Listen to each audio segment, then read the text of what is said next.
Hello, class 10 students.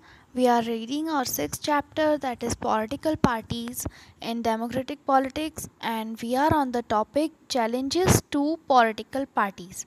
Political parties के लिए कौन से चैलेंजेस होते हैं आगे बढ़ने में. चैलेंजेस मीन्स व्हाट, कि कौन कौन सी चीज़ें उनको आगे बढ़ने से रोकती हैं.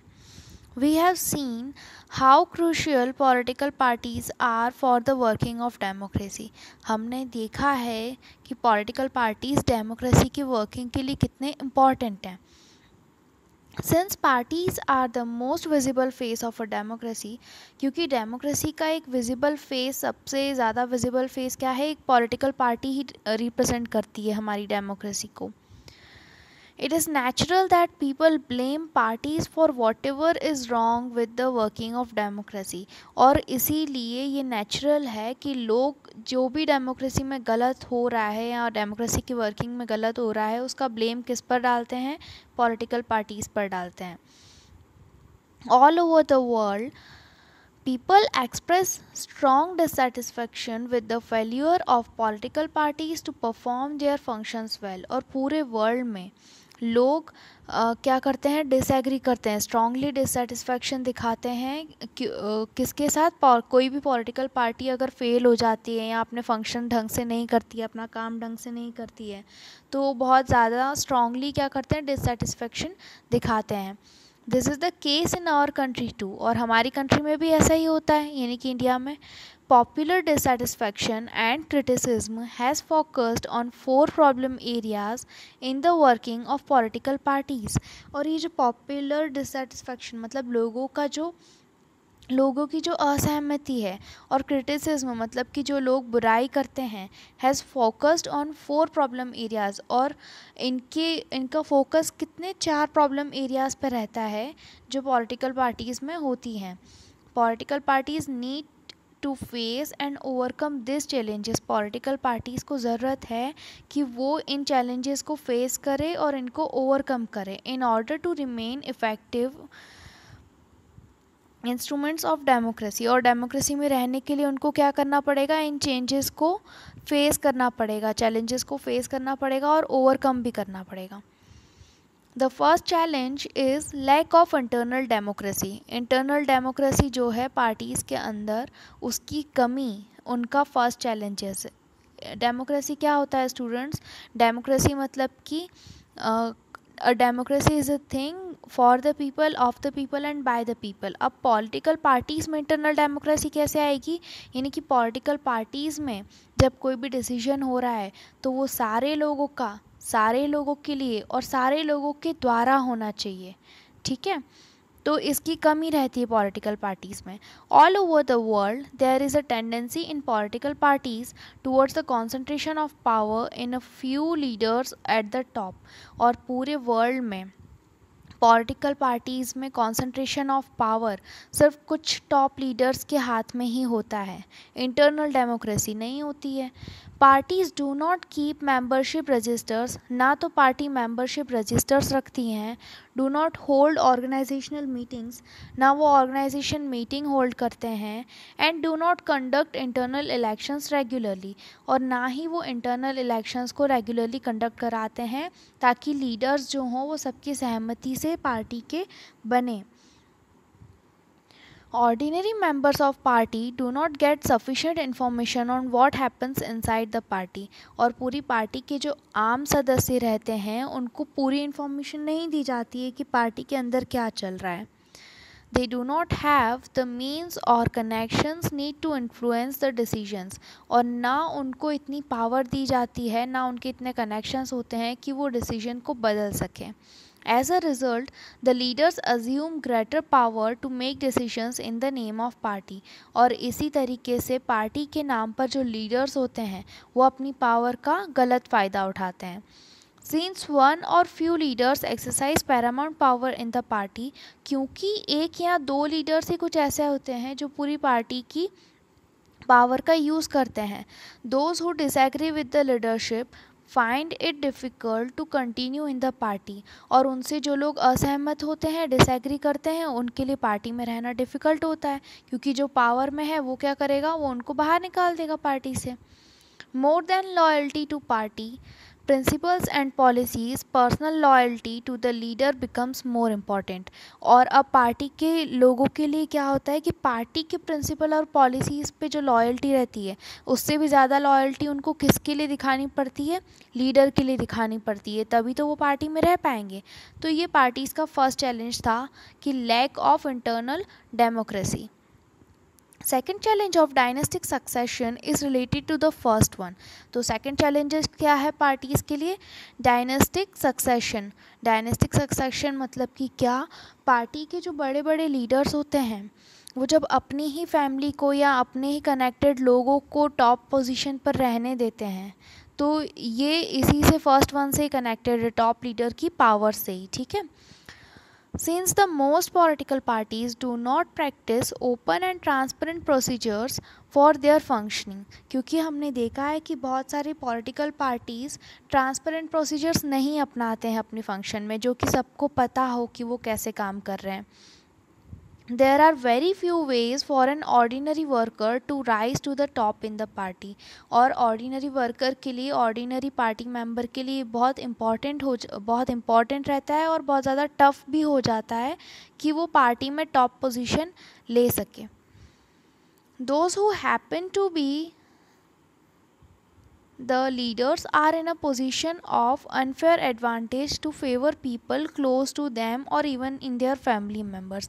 यानी कि जो लीडर्स टॉप पोजीशन पर हैं वो अपनी पावर का अनफेयर एडवांटेज लेते हैं. अनफेयर एडवांटेज मतलब कि गलत फ़ायदा उठाते हैं और उनकी फैमिली मेम्बर्स या पीपल जो लोग उनके क्लोज में हैं उनके फेवर में ही क्या करते हैं, उनको सीट्स दिला देते हैं. In many parties the top positions are always controlled by members of one family. और बहुत पार्टीज़ में हमने देखा है कि एक ही फैमिली के मेंबर्स क्या करते हैं, टॉप पोजीशंस को कंट्रोल करते हैं. This is unfair to the members of that party. और पार्टी के दूसरे मेंबर्स के लिए क्या है, ये अन्याय है. This is also bad for democracy. और अगर उनके लिए, एक पार्टी के लिए ही ये चीज़ गलत है तो डेमोक्रेसी के लिए तो होगी ही. Since people who do not have adequate experience or popular support come to occupy positions of power.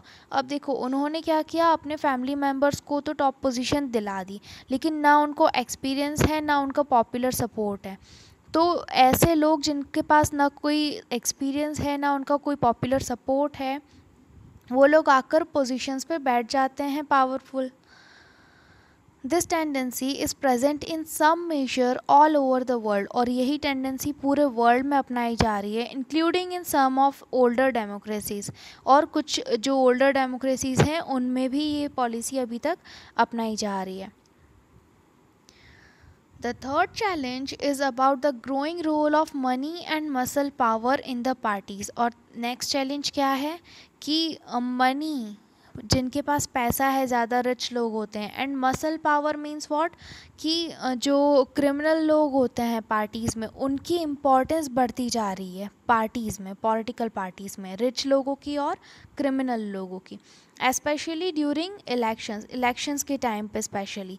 Since parties are focused only on winning elections. हमने देखा कि पार्टीज़ को किससे मतलब होता है, सिर्फ इलेक्शंस जीतने से. They tend to use shortcuts to win elections. और वो क्या अपनाते हैं, शॉर्टकट्स अपनाते हैं इलेक्शन जीतने के लिए. They tend to nominate those candidates who have or can raise lot of money. वो वही कैंडिडेट्स को नॉमिनेट करते हैं जो जिनके पास पैसा है या जो रेज कर सकता है पैसे को. ठीक है. Rich people and companies who give funds to parties tend to have influence on the policies and decision of the party. rich people यानी कि जो अमीर लोग हैं, अगर वो पार्टीज़ को पैसा देते हैं पार्टी चलाने के लिए, तो उनका जो फ़र्क है, उसका जो फ़र्क है वो पार्टी के डिसीजंस पे भी पड़ता है. यानी कि जो पैसा दे रहा है डिसीजंस भी तो वही बनाए, उसका थोड़ा सा तो रोल होगा ना डिसीजन मेकिंग में. In some cases party support criminals who can win elections. यानी कि कुछ केसेस में ऐसा भी होता है कि पार्टीज़ उन क्रिमिनल्स को भी सपोर्ट करते हैं जो उनको इलेक्शन जिताने में हेल्प करते हैं. Democrats all over the world are worried about the increasing role of rich people and big companies in democratic politics. और पूरे वर्ल्ड के जितने भी डेमोक्रेटिक्स हैं, मतलब कि लोकतंत्र पे जितने भी स्टडी कर रहे हैं लोग, ठीक है। तो वो स्टडी करने वाले लोग किस बात से चिंतित हैं कि अमीर लोगों का और बड़ी बड़ी कंपनियों का प्रभाव डेमोक्रेटिक पॉलिटिक्स में बढ़ रहा है। The fourth challenge is that very often parties do not seem to offer a meaningful choice to the voters. और फोर्थ चैलेंज क्या है?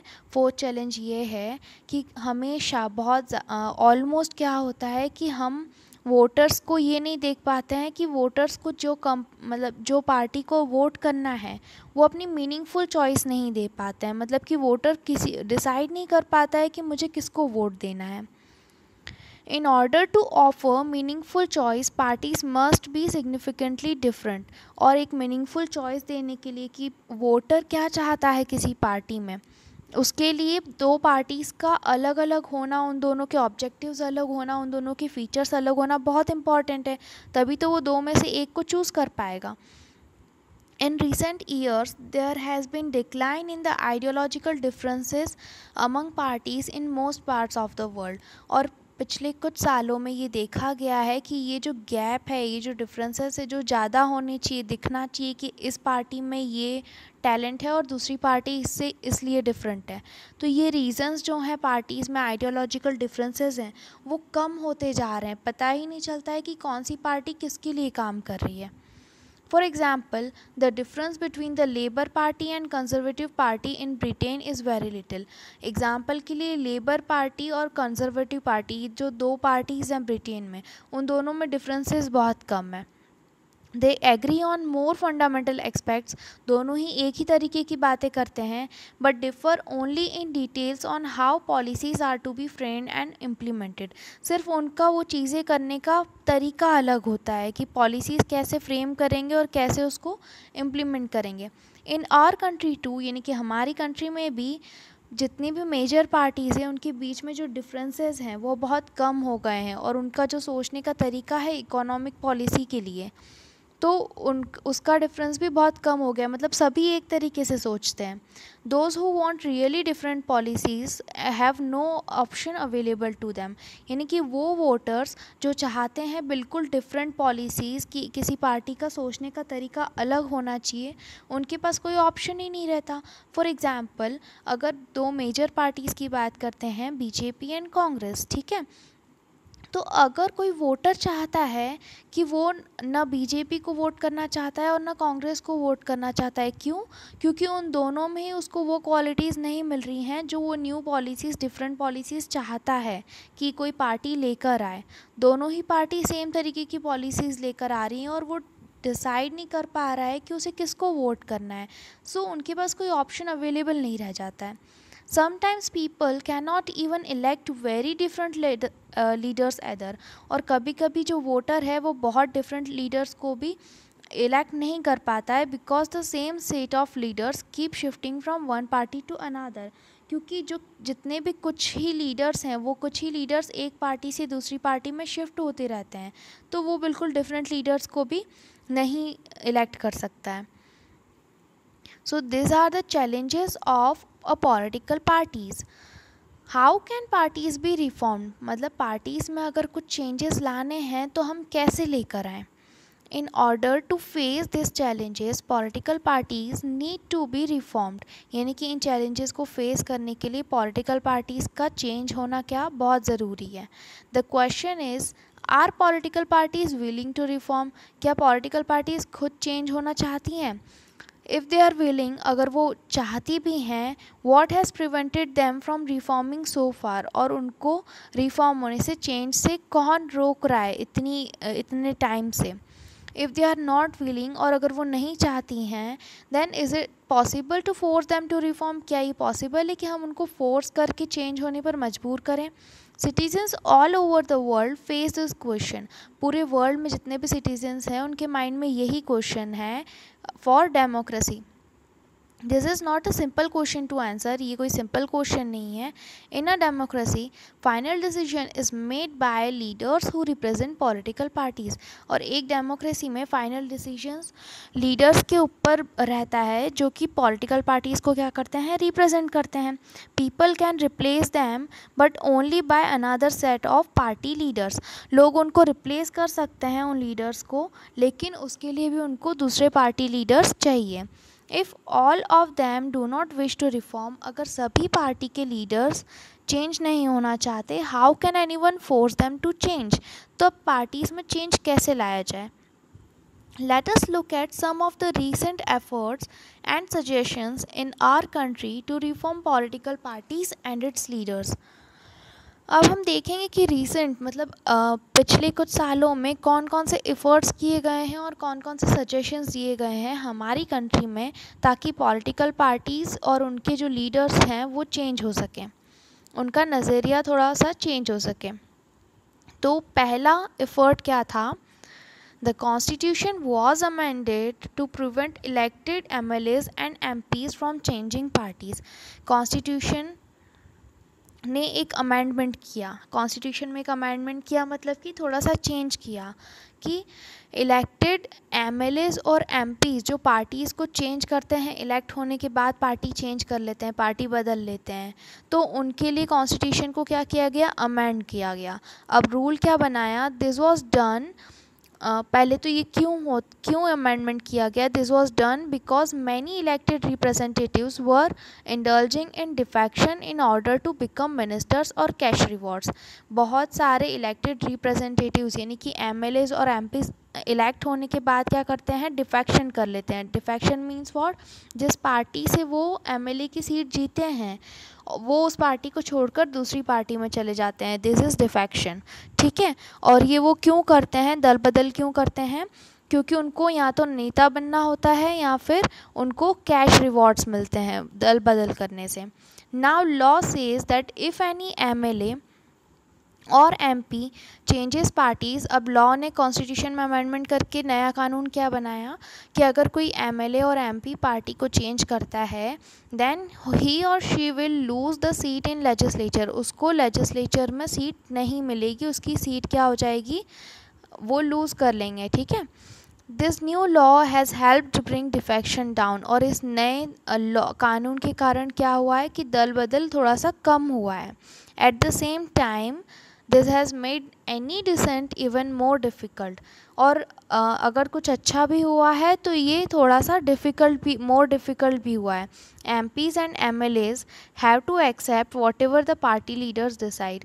और अब MPs और MLAs को वही एक्सेप्ट करना पड़ता है जो पार्टी लीडर्स डिसाइड करते हैं. Second is the Supreme Court passed an order to reduce the influence of money and criminals. Supreme Court ने एक ऑर्डर पास किया है कि जो मनी और क्रिमिनल्स, रिच लोगों का और क्रिमिनल्स का जो इन्फ्लुएंस था उसको कम करने के लिए. तो वो ऑर्डर क्या है, now it is mandatory for every candidate who contest elections. कोई भी कैंडिडेट अगर इलेक्शंस में पार्टिसिपेट कर रहा है तो उसके लिए इम्पॉर्टेंट है to file an affidavit giving details of his property and criminal cases pending against him.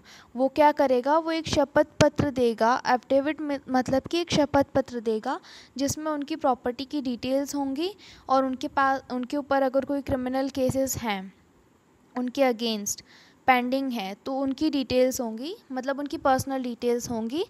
और वो डिटेल्स जो होंगी साइंड होंगी कि ये उनसे एग्री करते हैं.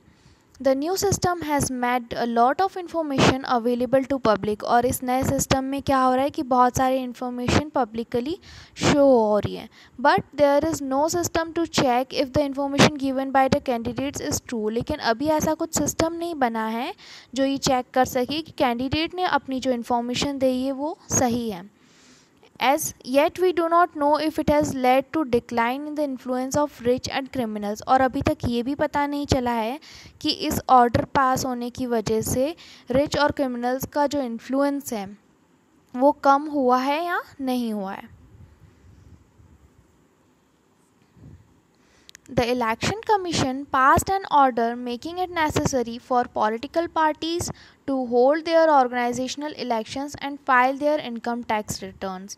Election Commission ने एक ऑर्डर पास किया है कि अब पॉलिटिकल पार्टीज़ के लिए ये नेसेसरी है कि वो ऑर्गेनाइजेशनल इलेक्शंस को होल्ड करें और अपने इनकम टैक्स रिटर्न को फाइल करें. The parties have started doing so, but sometimes it is more formality. Parties ने ऐसा करना चालू तो कर दिया है क्योंकि एक ऑर्डर पास किया इलेक्शन कमीशन ने, लेकिन वो बहुत फॉर्मेलिटी के साथ, यानी कि सिर्फ फॉर्मेलिटी की जाती है कि हाँ ऐसा कोई इलेक्शन, इंटरनल इलेक्शन हुआ था. It is not clear if this step has led to greater internal democracy in political parties.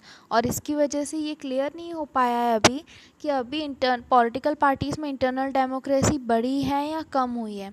जैसा कि हम इस पिक्चर को देख सकते हैं तो वी कैन अंडरस्टैंड कि यहाँ पर इंटरनल इलेक्शंस हो तो रहे हैं, लेकिन this is just a formal meeting, किसी का कोई ध्यान नहीं है. ठीक है.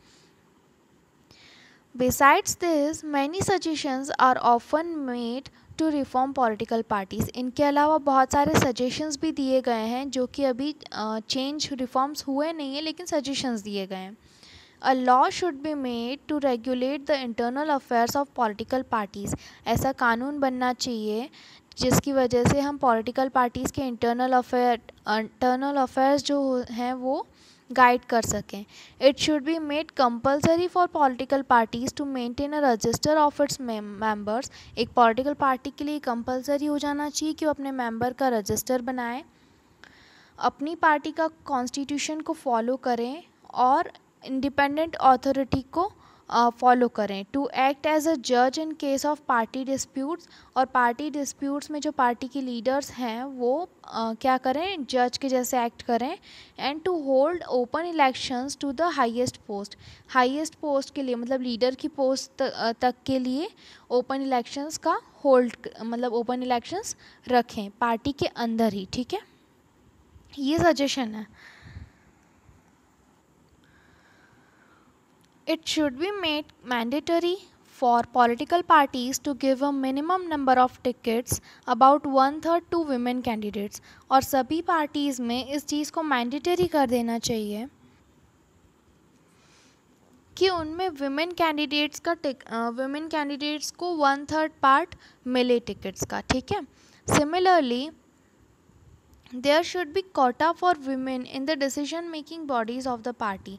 तो डिसीजन मेकिंग बॉडीज़ जो हैं पार्टी की, लीडर पार्टी हैं, उसमें भी women के लिए क्या होना चाहिए, कोटा होना चाहिए, रिजर्व सीट्स होनी चाहिए. There should be state funding of elections के लिए स्टेट फंडिंग होनी चाहिए, यानी कि जो गवर्नमेंट स्टेट में चल रही है वो इलेक्शंस के टाइम पे पार्टीज़ को क्या करे, फंडिंग प्रोवाइड करे. The government should give parties money to support their election expenses. Election expenses को सपोर्ट करने के लिए स्टेट पार्टीज़ को क्या करना चाहिए, इलेक्शन एक्सपेंसेस को सपोर्ट करने के लिए स्टेट पार्टीज़ को फंडिंग करनी चाहिए दूसरी पार्टीज़ को.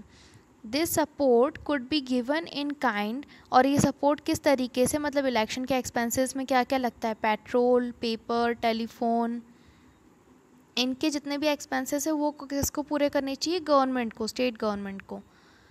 और it could be given in cash on the basis of the votes. और ये कैश में भी एक्सपेंसेस हो सकते हैं on the basis of vote secured by the party in the last election. मतलब लास्ट इलेक्शन में उस पार्टी ने जितने भी वोट सिक्योर किए थे उनके बेसिस पे उनको कैश एक्सपेंसेस दे दिए जाएँ.